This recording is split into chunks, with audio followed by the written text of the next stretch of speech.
na gospel beli chunga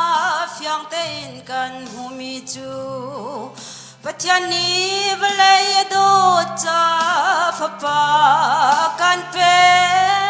chu fapa nun ngai tu pau chu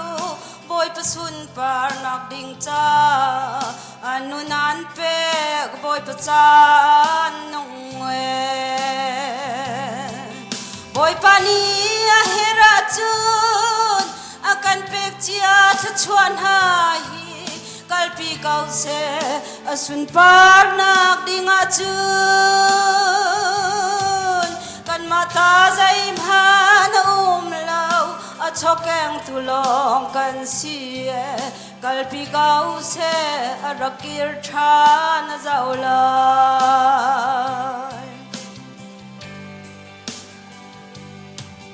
Jisu Jerusalem lungaron le chum tua la lulia wa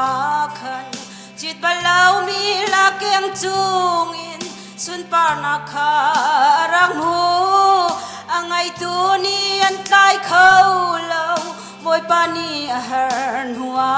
chun akal pi e Jerusalem laya Boy pani a hera chun akan pek chia chuan hai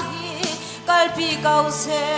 asun par nak dinga chun kan mata zai man lau a chokeng tu long kan sie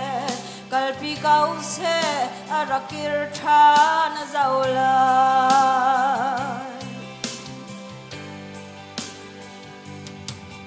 Hi thong cha thay tu vial tin ha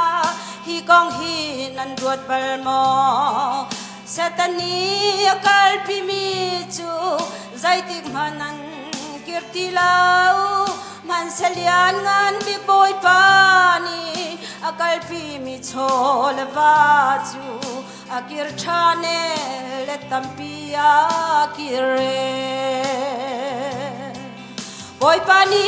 a hera chun akan pek chia chuan hai kalpi kau se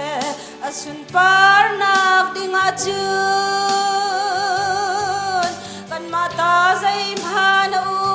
lau a chokeng tu long kan sie